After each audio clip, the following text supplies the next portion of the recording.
Okay, any group, you can start the presentation. The group 2 is ready. Shall we start?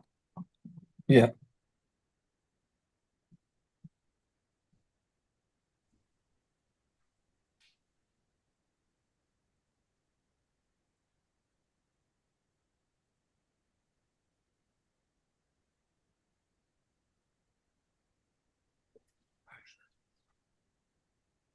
Okay.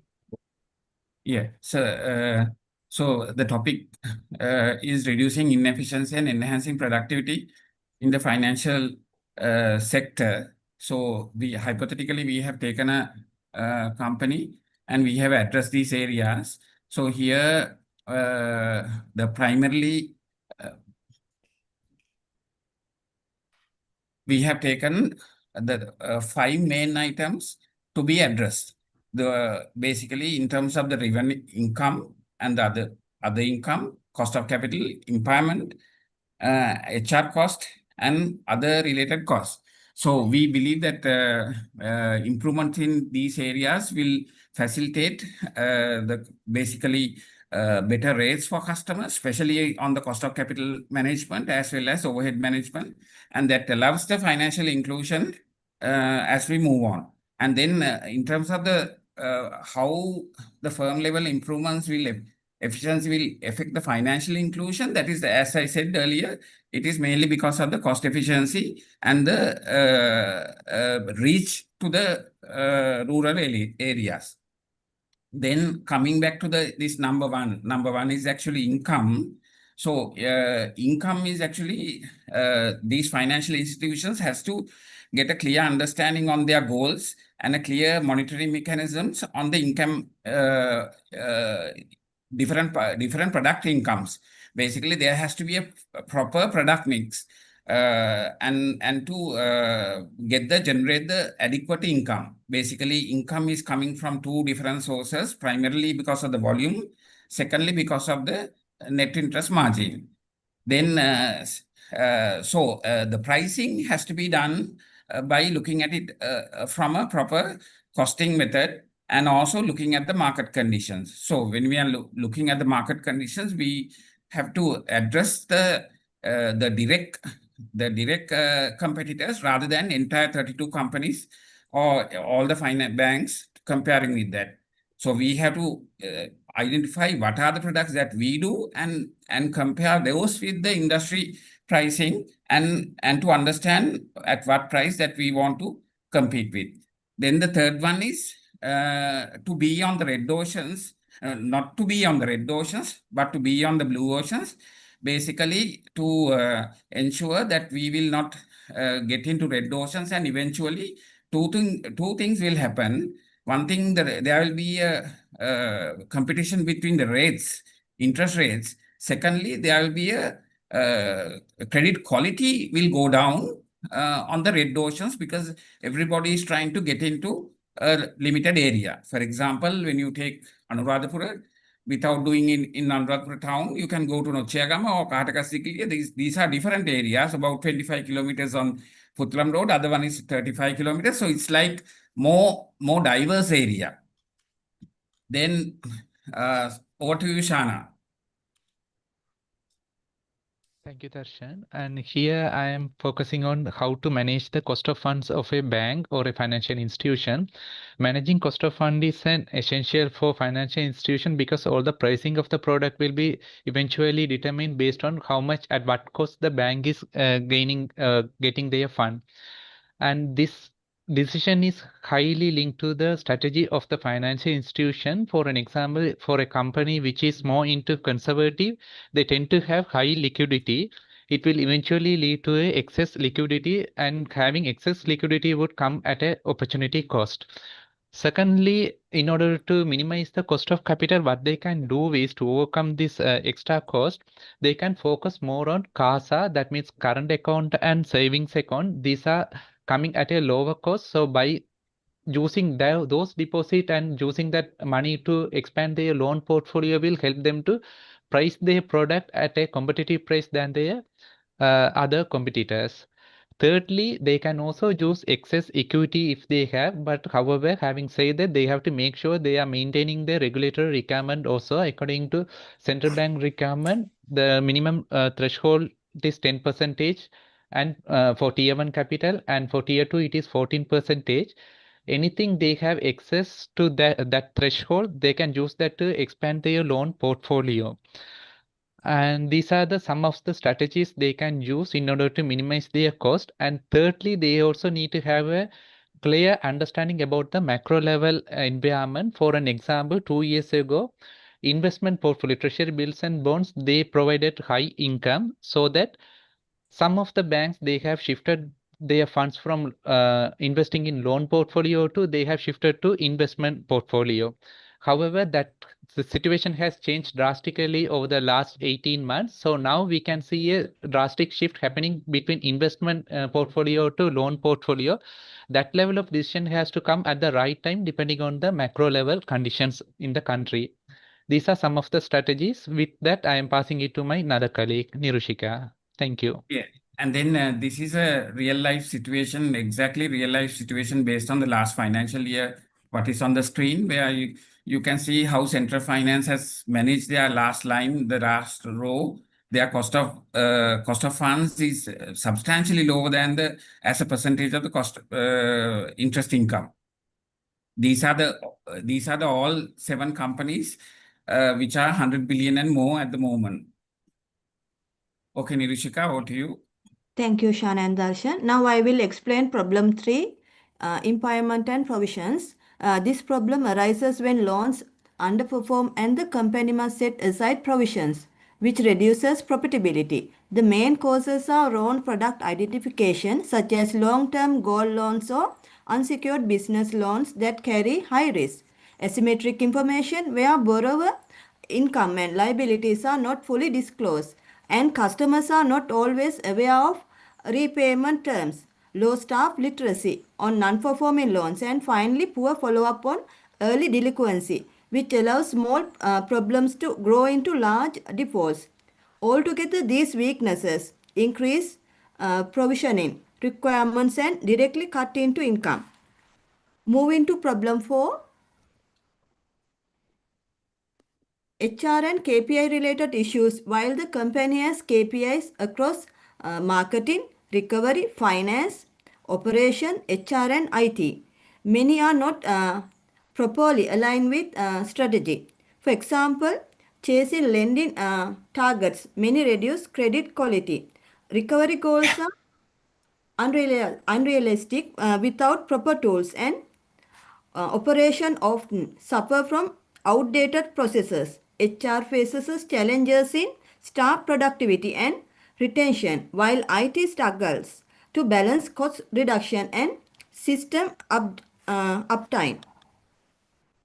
The real issues is that KPIs are not smart, specific, measurable, achievable, relevant and time-bound. So employee efforts do not always contribute to strategic goals.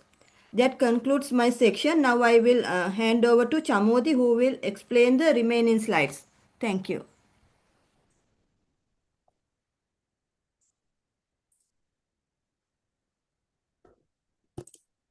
Chamodi.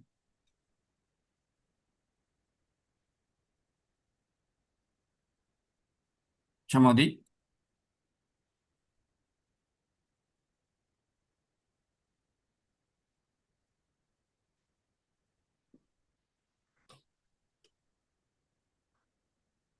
Okay, I will take on this slide. Basically, one of these companies have to get into their value chain and identify the processing from the start to end. What are the non-value adding items which are in their value chain? Porter value chain was initially introduced for manufacturing companies, but there is an extension that we can learn from that, where the value chains has to be improved. Then along with that, data-driven decision-making, enhanced collaboration and communication, and customer-centric innovation should happen. Then another part is actually when you really look at the value chain, you really understand whether there is a process re-engineering as well as innovation has to come into place. I mean, the mobile banking, digitalization improvements are remedies, and also the process automation efficiency. So these are the key factors on the overhead management, because the more and more the overhead is managed properly, the effective cost of the company goes down, and that can be part of that cost can be included into the customers, and then with that the financial inclusion also can be embedded, because a certain part of the financial inclusion can have incremental impairments on customer segments which are not disciplined in terms of cash flow payments. So in order to cater to that segment, we need to have adequate muscles in the company to absorb any kind of manageable portfolios, especially on the little bit of higher impairment. So this is one way the overhead management will give a cushion for that situation. That's all from our side. We will see second one. So group 6 are Group 3 ready. can Yeah. you see the screen, sir? Yes, we can see. You can go. Sure, you can start. Yeah. Good afternoon, everybody. So, to address the problem in the middle-sized bank, our group focus on mainly five aspects. The first one is diagnosis of the inefficiencies and strategic challenges. The second is stakeholders strategies. And the third one is growth, comparative financial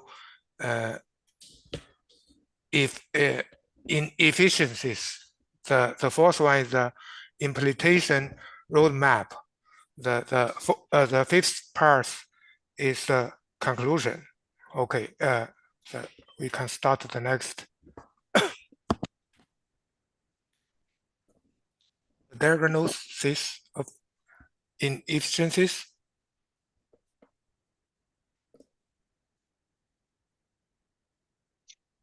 Previous one. Hello.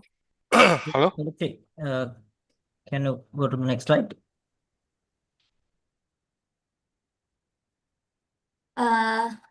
On this slide, we break down strategies by stakeholders because no single actor can solve inefficiencies alone.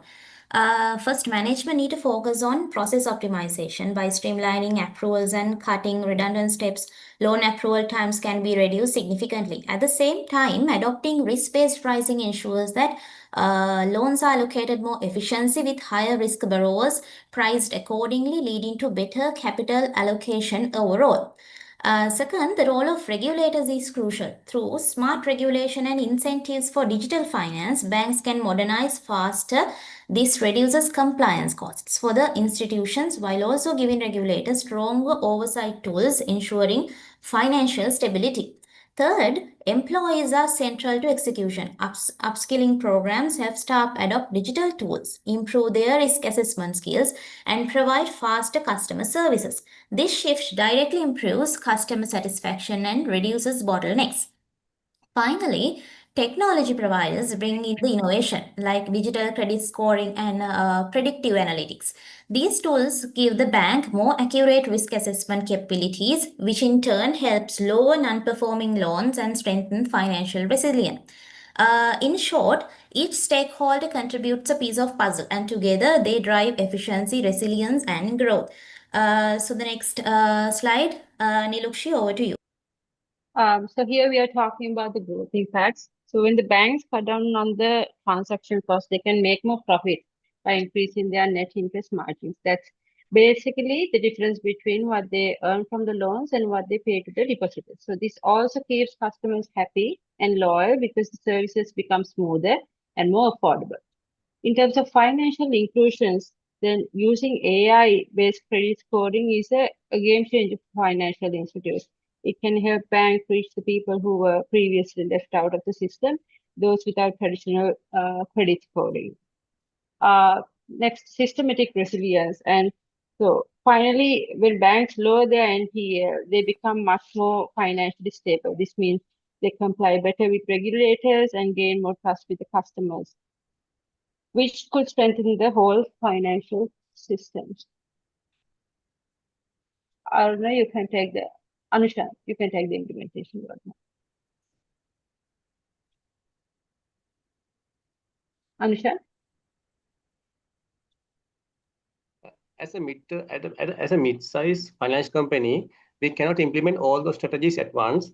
So this is our roadmap, and this roadmap organized based on risk mitigation and the priority and the timeline. So immediately we should focus on NPLs, it means non-performing loans, the fintech competition, and cyber securities. And short-term action address the loan processing and the customer satisfaction, and mid-term action focus on IT upgrades and employee skills. So continuous monitoring and mentoring ensures regulatory compliance and culture adoption. Then let's move to the conclusion. Aruna, over to you.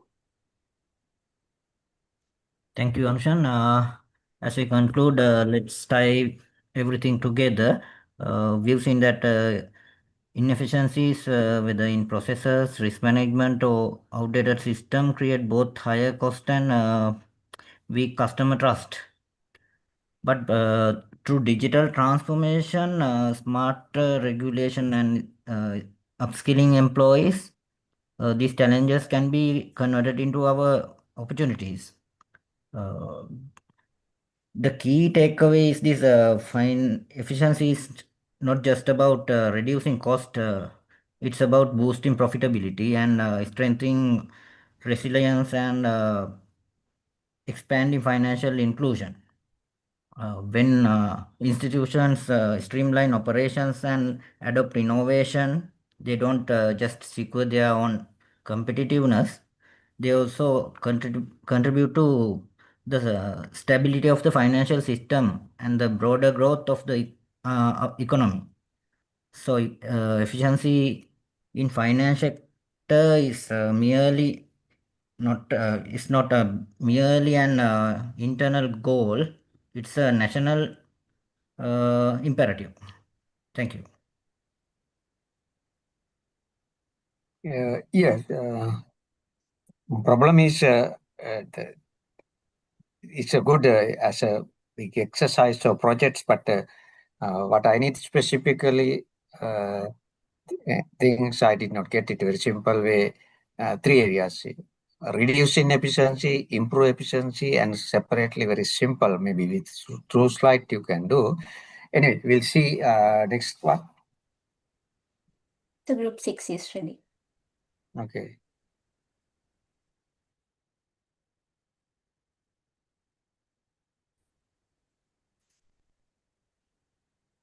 Your group members names not there. Yeah, we will share, sir.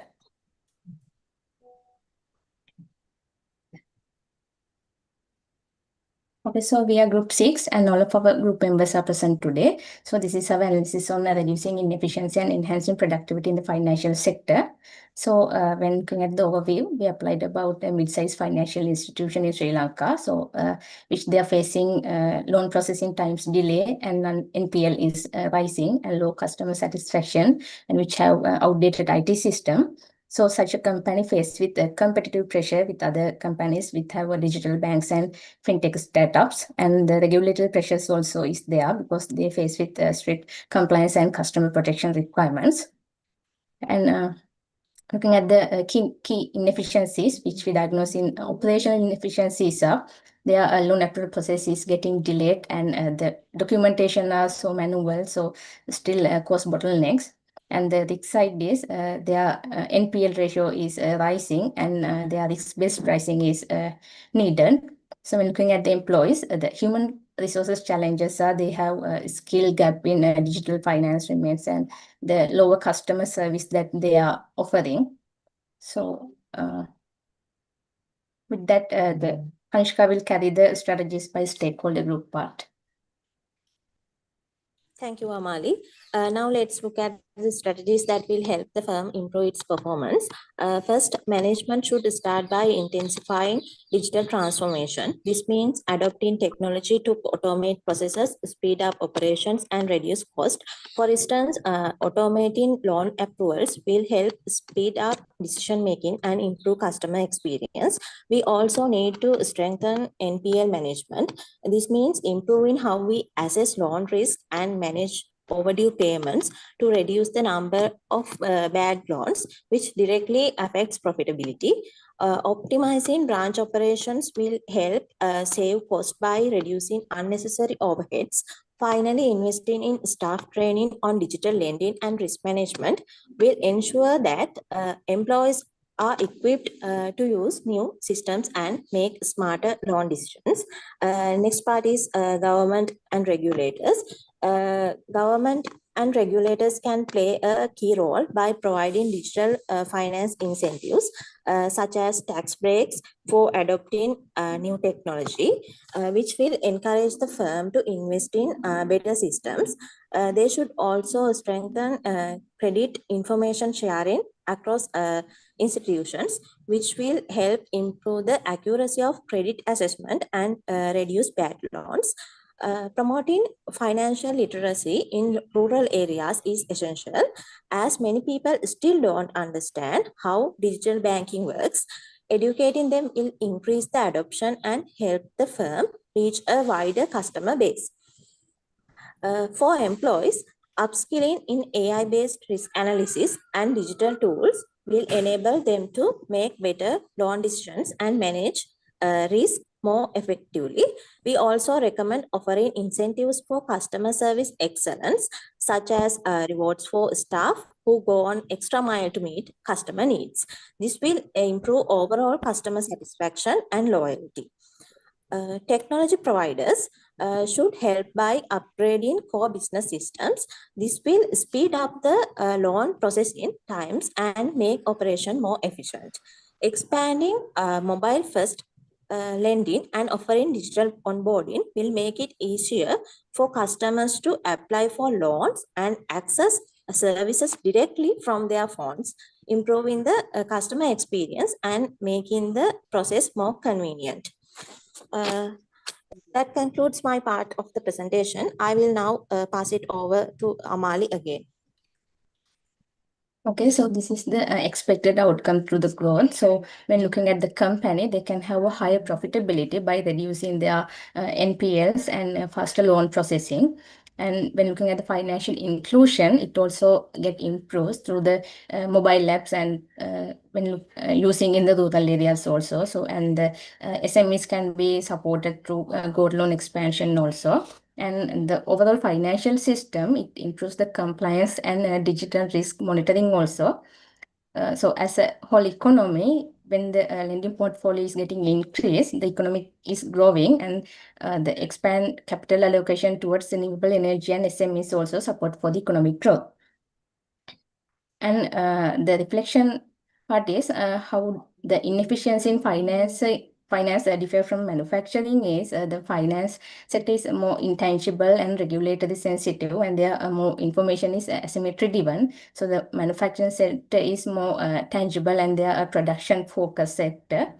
And the digital transformation role is it is the key driver of a company. So it enables automation and predictive analytics and real-time compliance getting involved. So the impact in inclusion and growth is the credit can be get more accessible, so it get a greater participation in the economy, and the financial intermediation is getting more efficient through the sustainable growth. So we had about the microeconomic perspective in this also. So this is a firm level analysis which examine about a single financial institution. So it talks about the resource allocation, how labor, capital, and technology are used to improve the productivity, and about the incentives and behavior, how management, employees, and customer respond to operational changes and to improve their ways of doing things. and in market competition also, because it talk about the impact of fintech and digital banks on pricing and service quality. So this is the end of our presentation. Thank you.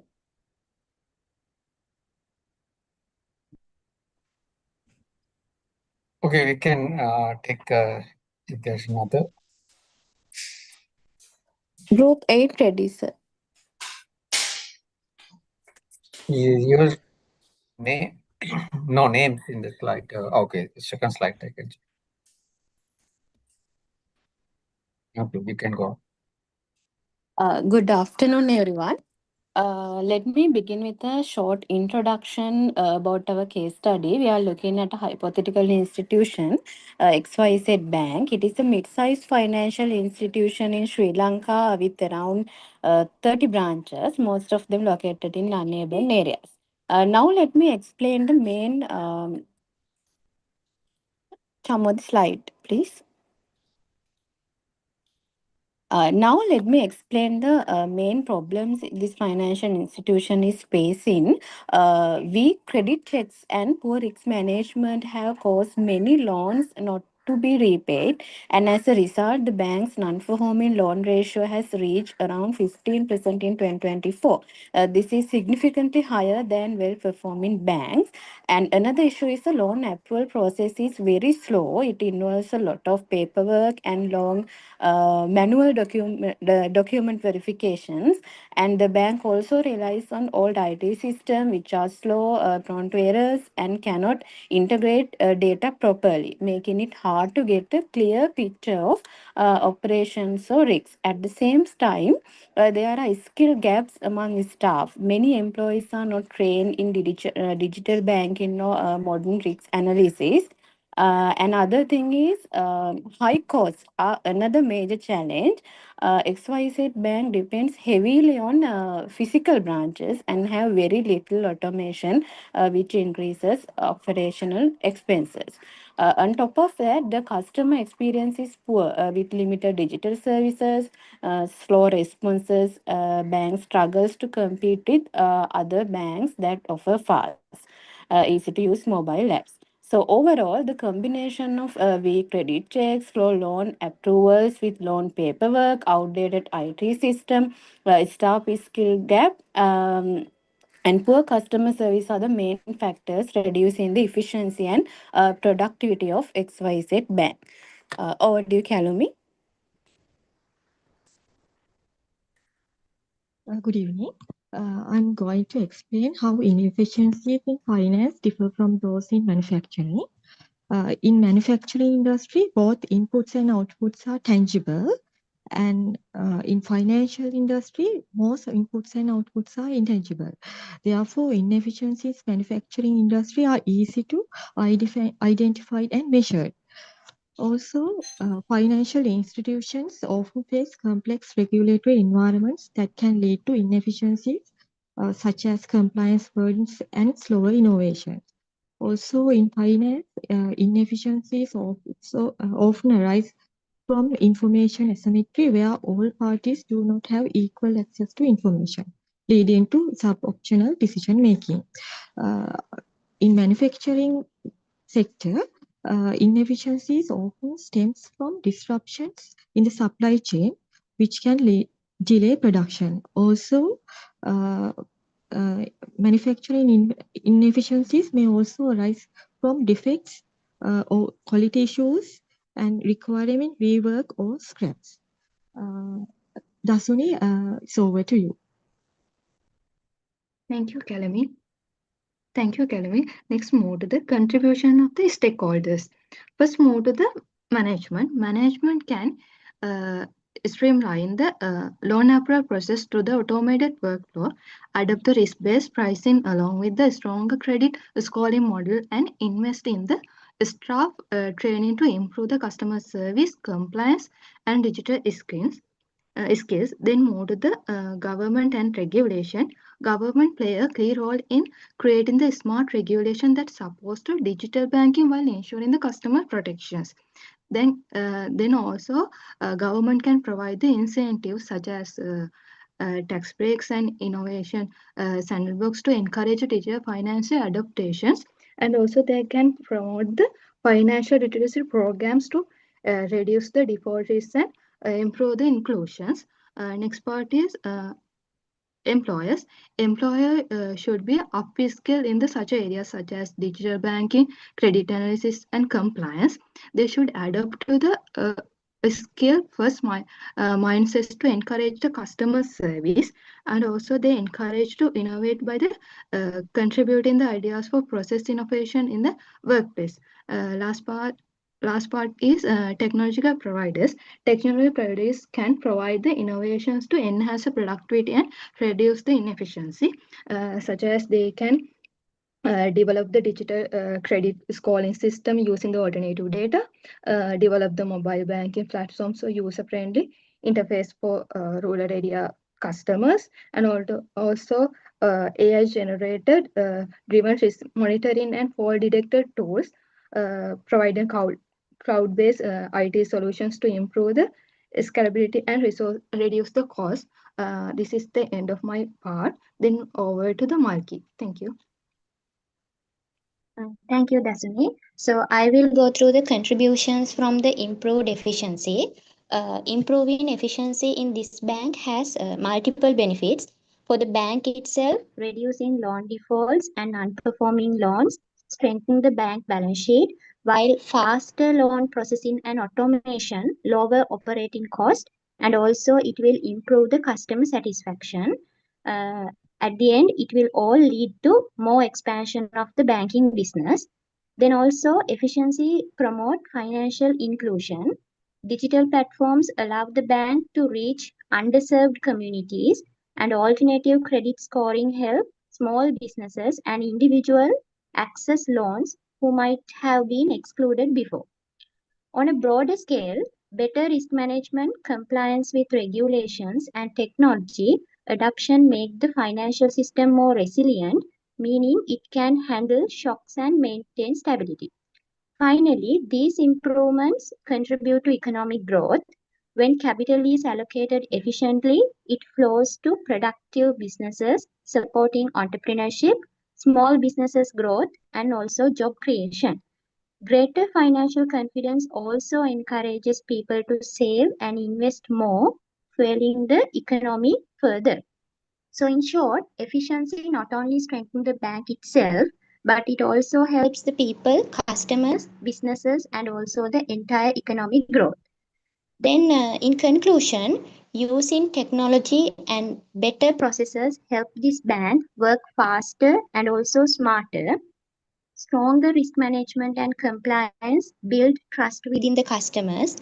Along with upskilling staff, these steps make the bank more profitable, reach more customers, and support stronger economic growth. So this is the end of our presentation. Thank you.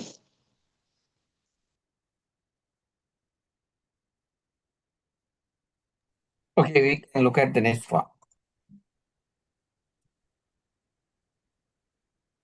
So group 10 is ready. Yeah, you can go. Good afternoon all. So this is regarding the assignment, the reducing inefficiency and enhancing productivity in the financial sector. So we have identified there is a mid-size organization which they are facing issues in their processes and all. So at the initial point, we have identified what are the main challenges they face. So the first one is the technological issue, the outdated technology. Due to the inefficiencies in their technology, the outdated technology, their operations have become very slow. And as a result, their loan processing has become very slow, and delays have been occurring regular basis due to the manual loan processing. Under this, it has been identified the company has using a lot of physical documents, and the automated technological parts have not been applied in the company. So when reviewing, it has been also identified the non-performing loans have been very high. That has led to weak credit assessment of the company. And due to the delays and the outdated technological things, the customer satisfaction has become very low.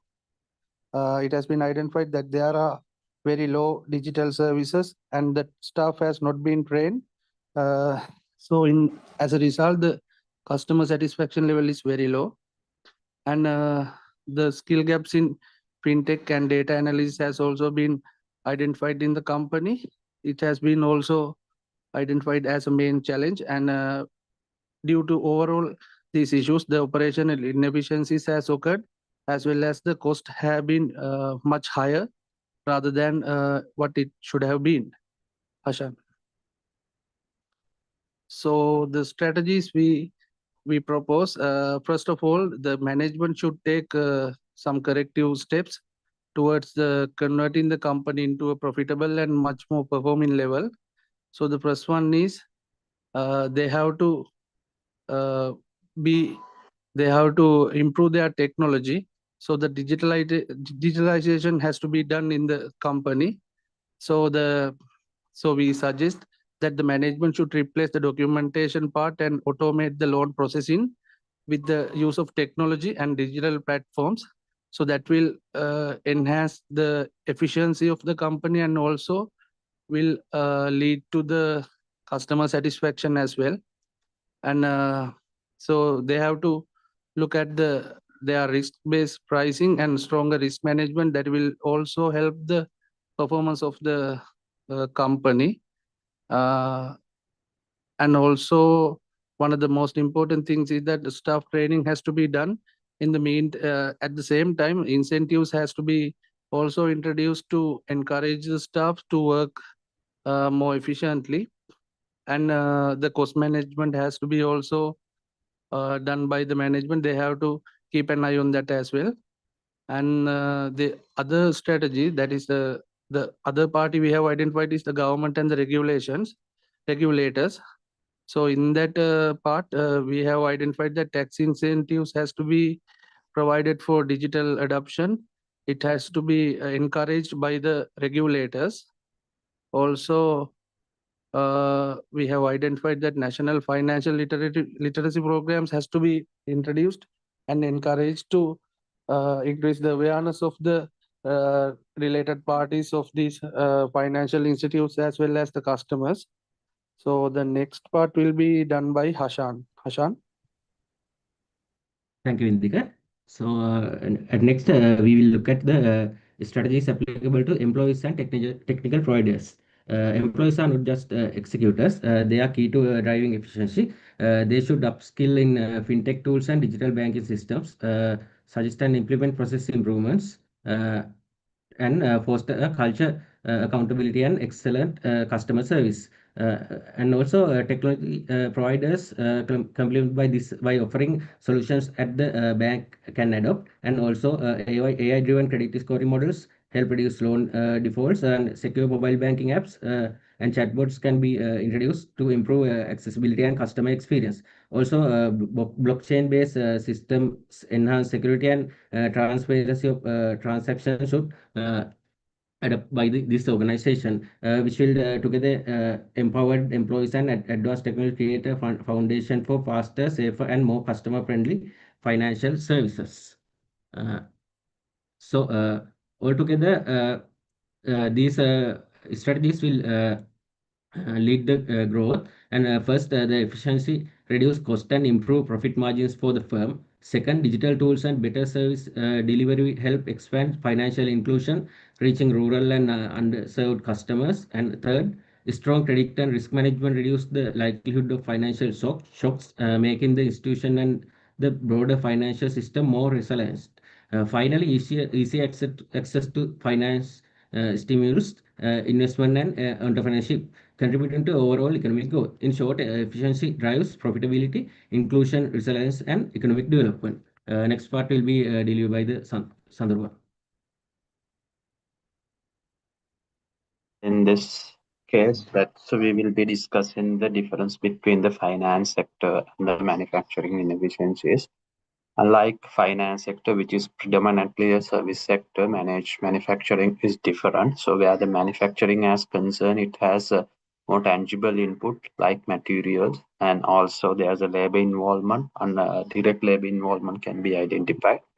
So on the finance sector, inefficiency much more towards to the delays, compliance risk.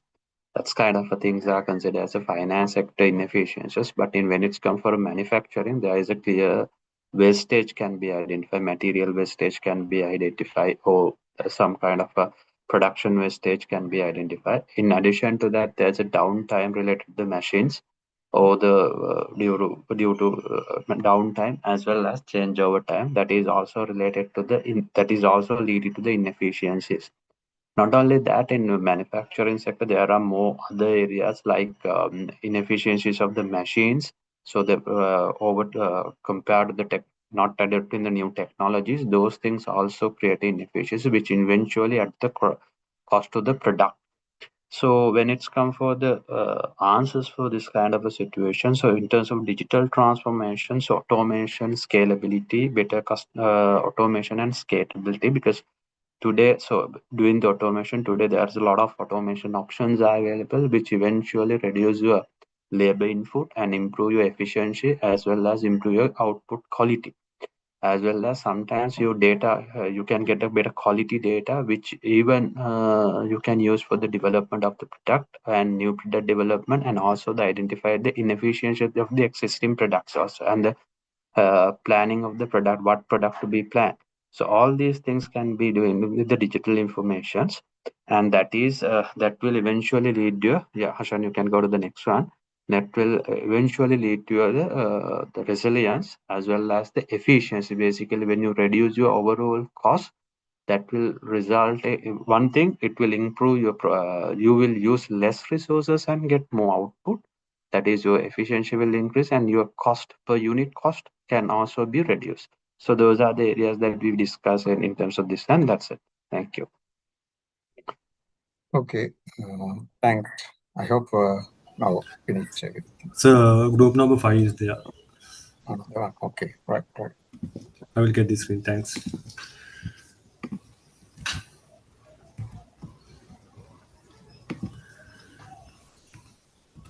So we are group number 5, and scenario is clear to the mid-sized financial institution in Sri Lanka, and currently struggling with the inefficiencies and rising cost, while they are having some marginal reduction trend. So this is our group list. I will straight away move to the main inefficiencies and highlighted productivity challenges in terms of a risk diagram. So red color is showing the some kind of a high risk or critical area of the risk diagram. So we have identified the poor customer communication and minor tech delays and skill gaps, competition from fintechs, so on. So considering the medium impact, we have identified medium likelihood is there for these skill gaps.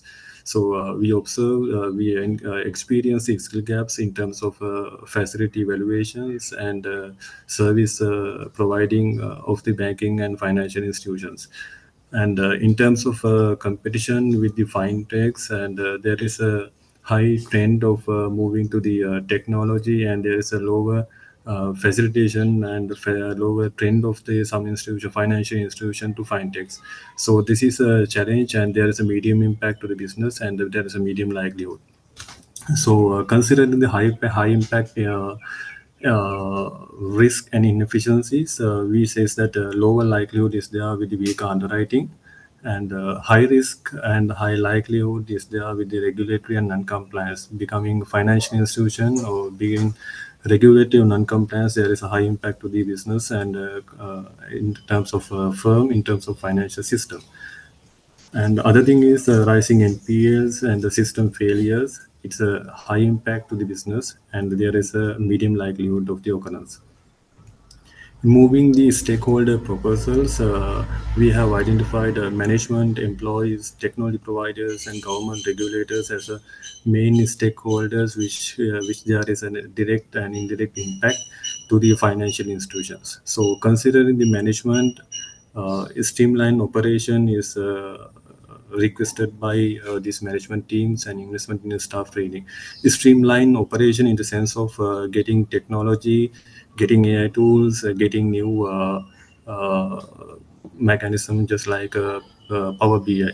So investment in staff training, in terms of staff training, is some kind of a gap filling. That means understanding of the skills, understanding of the financial literacy of the team. So secondly, we have gone to the employees. So upskilling program focused on digital tools. So nowadays, all the institutions, all the organizations move towards to the digital tools to enhance the employee facilitation in terms of employee technical literacy, and this will drive to the organization performance in terms of increasing the efficiency and in terms of the productivity. So this will lead to enhance customer services.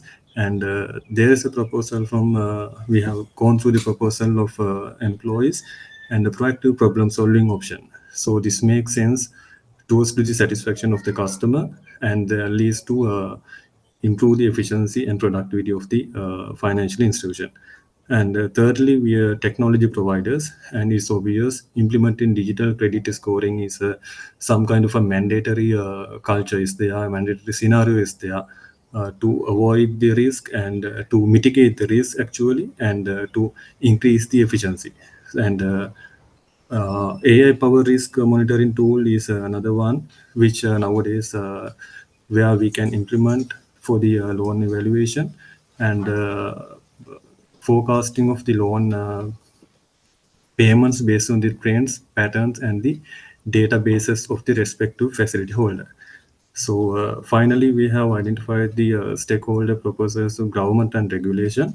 So it's mainly towards the financial literacy increasing programs to reduce the borrowing defaults and improve the customer decisions. So this will make some kind of a positive thinking pattern on the customer as well as financial institution. And the other one is strengthen the customer protection frameworks and digital services.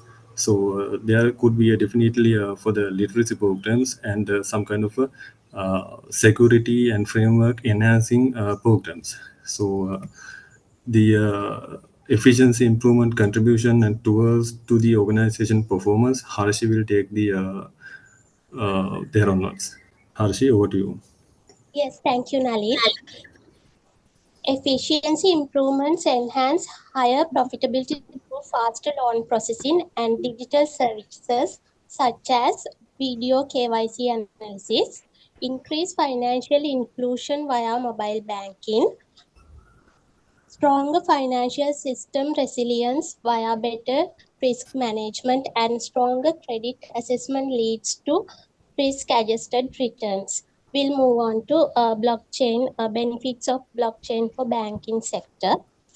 Blockchain technology offers the banking sector enhanced efficiency, security, and transparency by providing a decentralized, cryptographically secured ledger for transactions. Key use cases include improving the speed and reduce the cost of cross-border payments by removing intermediaries, simplifying trade finance and compliance through smart contracts, enabling new opportunities with tokenized asset, and enhancing anti-money laundering. Overall trends points to blockchain revolutionizing financial services by streamlining processes, reducing fraud, and creating new revenue streamlines. Thank you. Thanks. So this is Sunday group A. We can't join. We won't be able to join tomorrow. So that's why we are joining in today. Okay. Is that all, I hope, right? Okay.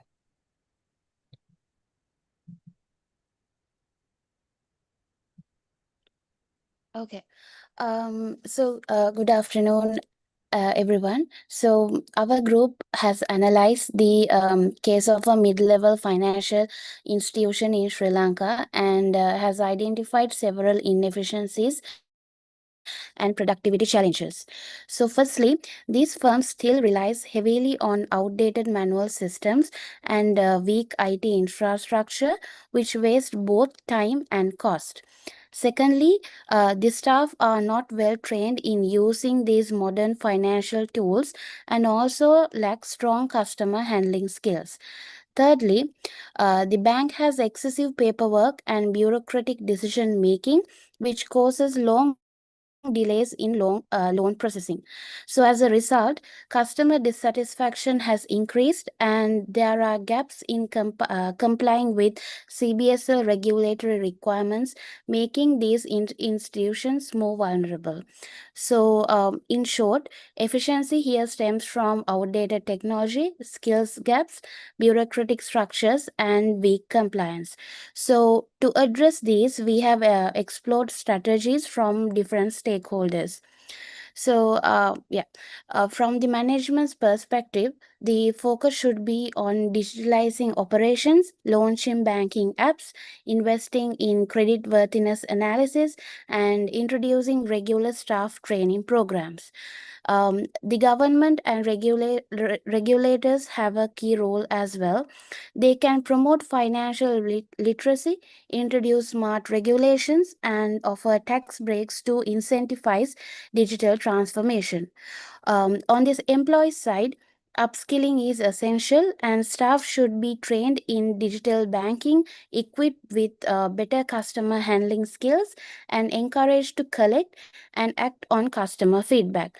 So together, these measures can help these institutions shift from traditional inefficient model to a more agile, customer-focused, and tech-driven organization.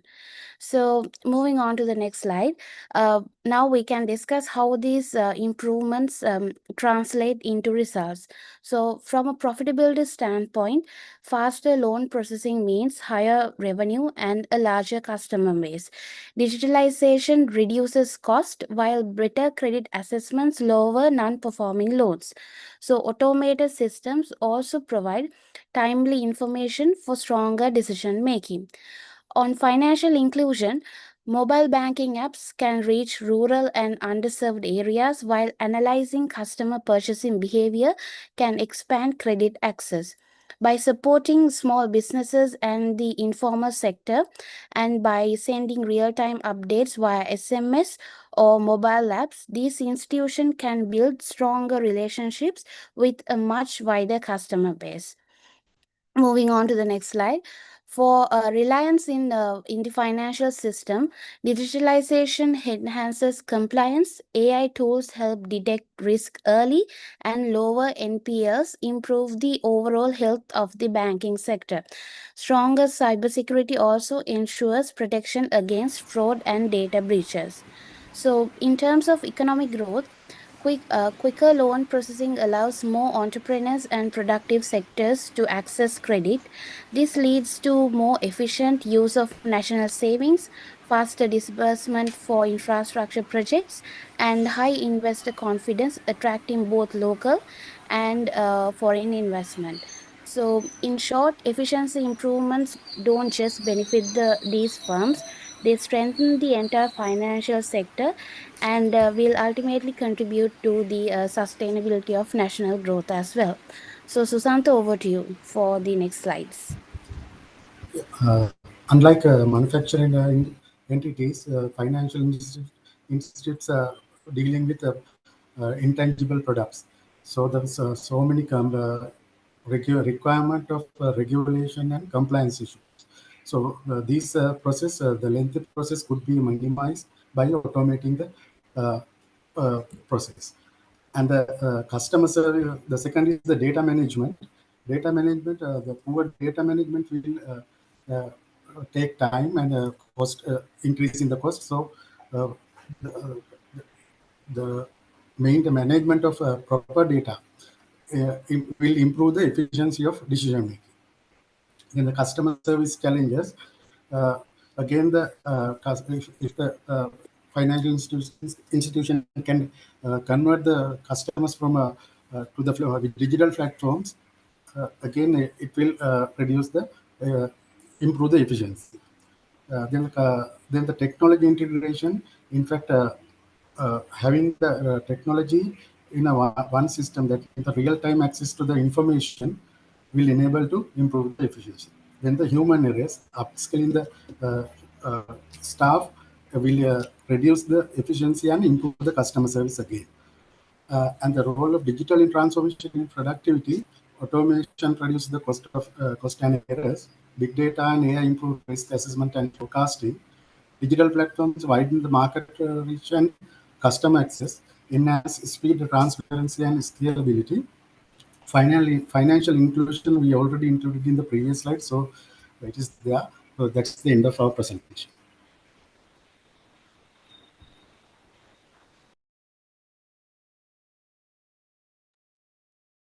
Okay, anyone? Right. Just quick look at what we discussed last time, and we'll continue a little discussion. And yeah. So this is the point I'll stop.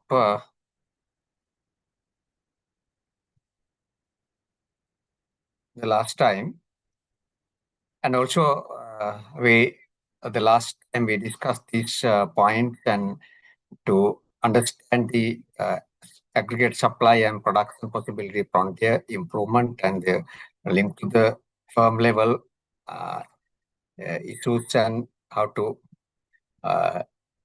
address the or improve efficiency and productivity. And also last time we took the production function. There, the study purpose, we take only 2 variable production function. And this table shows the different combination with inputs, labor and capital with the production. There, to understand the short run and the long run, that also we discussed last time, the short run understanding and short run decision making depend or based on factor productivity. The long run decision making based on return to scale. And the cost side also that we can look at, that's what we call economic scale. Return to scale and economic scale, same theory, apply the long run way decision making.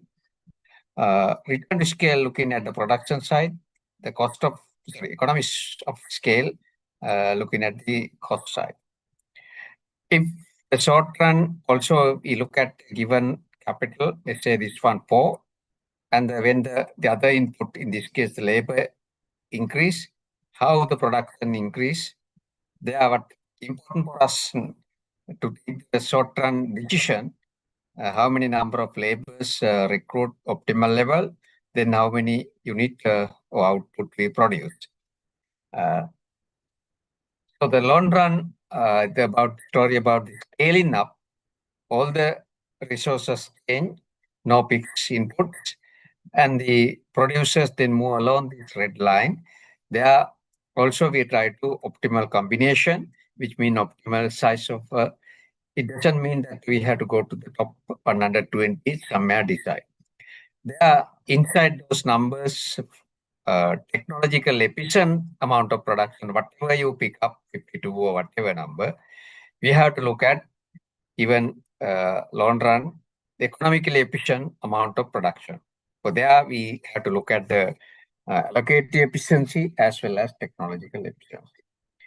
So in the short run, when you take the decision to apply the law, what I mentioned, productivity and the related law of diminishing return, diminishing marginal return. There are 3 stages of diminishing marginal return. To understand that, after the lecture, you have to do this one. So here the first column given the labor, here the short term because the capital 20 is constant given. When the labor input increase, you can see the second column total production of Q change. So looking at this, we can look at the law of diminishing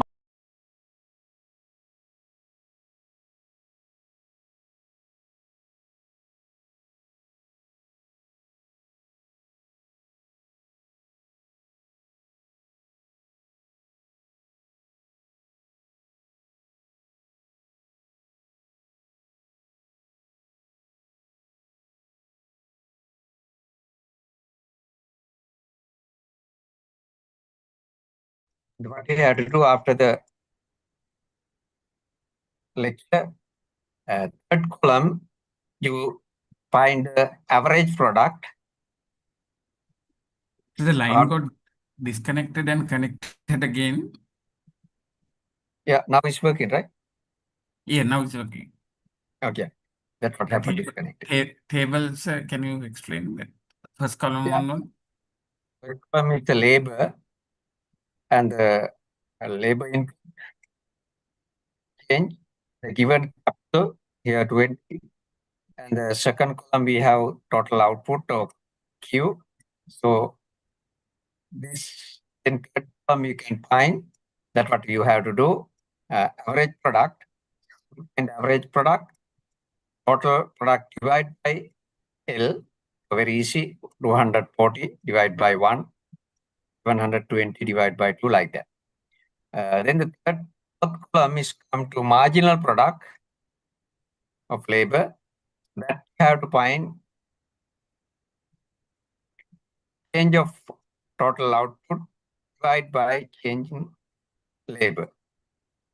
So, for example, find the difference, and here difference, and with that difference divide by, then you can get it.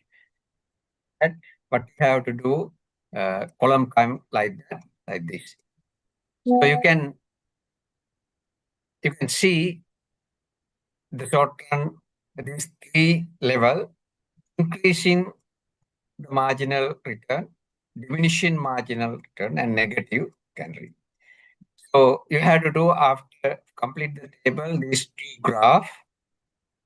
The first one in the total output and the labor horizontal, and draw this line, map this one, and you get it. The second graph, just underneath, what you have to do, average product and marginal product you get in, and draw the curves. You can see the marginal product is maximum here, total product maximum, you get marginal product equal to 0.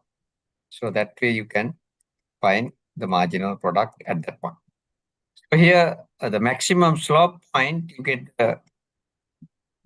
come to the maximum point of the marginal product curve, like that happen. And also you can draw the average product curve using the data what you calculated or estimated. So this kind of relationship you can find when you do so you have to do it. So you have 1 week. Now the total product curves come like this. Then you draw. You can see the shape. They are initially increasing, then come to decreasing rate, and come to the top, and the total product decrease. So together you can see the diminishing return start this point, because up to this point, total product increase in return. So then the still total product increase, decrease in return, that diminishing. So it's come to the maximum point B, and then negative. So you can see these two curves that what I asked you to draw. There are boundaries you can see, basically two boundaries, and 3 level. Now here the first one you can see the maximum point here reach, and the B, that is the slope of the total product, and here the marginal product. And the other one are the diminishing return. If I ask in the exam where the diminishing return, the labor or input you can find here, number of inputs. Okay. And when it's reached to the maximum point, and the marginal product becomes 0, and the total product come to the maximum point. Another important point, this point, average product come to the maximum point. Be coupled when you draw, the marginal product curve cross that point also. There are two things happen. One is the marginal product equal average product, and also there come to the maximum point of the average product. This relationship understanding very important to the exam purpose. I will make you the question. So there you have to draw, you have to explain like here. like here. So now look at the average product is increasing. Now we are talking about this point. Average product is increasing. The marginal product greater than the average product. That's why the marginal product curve above the average product. Average product is falling, which means we are talking about this range. Average product decreasing. There, what happened, the marginal product is less than. You can see the marginal product is down, less than that. And the average product to the maximum point, these two equal. That's what I explained also here, come to this point. And last relation, the marginal product become negative after this maximum point, the total product. So the exam question may come, there you have to draw, you have to explain, and maybe today, if not, then next week I will show how to do it using algebra to prove that. 3 ways you have to do. And with this, what we can do, we can identify 3 stages here. Stage 1, stage 2, and stage 2 production short run. You can see the boundaries. In the exam, given production function like this, let's say 2L 5 here minus L 10. And a production function, short run, then should be able to find the boundary. Here the boundary is easy. MPL equal APL. Here next boundary also marginal product equal 0. So with that we identify 3 stages. Why we identify 3 stages? There we try to understand producers take the decision which level or which stages. You can see next week when you discuss the first stage, whether they take the decision, or second, third stage. In the short run, producers take the decision second stage. Now let's say that here labor unit 10, here 22, which means the optimal decision, short run, this firm have to recruit laborers between 22 to 10, minimum 10 or maximum. Exact number, whether recruit 16 or 18, we can find. That depend on the market price, input price, those things. We will look at those things next week. With this point, I'll stop today, and next week I will show you the relationship again, curves, and the stage, how to take the decision. We will discuss and we'll continue to understand the long run decisions as well. So that I'll stop today. If you have any questions, you can ask me. Otherwise, you can leave the meeting. Thank you very much. Okay. Thank you, sir. Bye-bye. Thank you, sir. Bye-bye.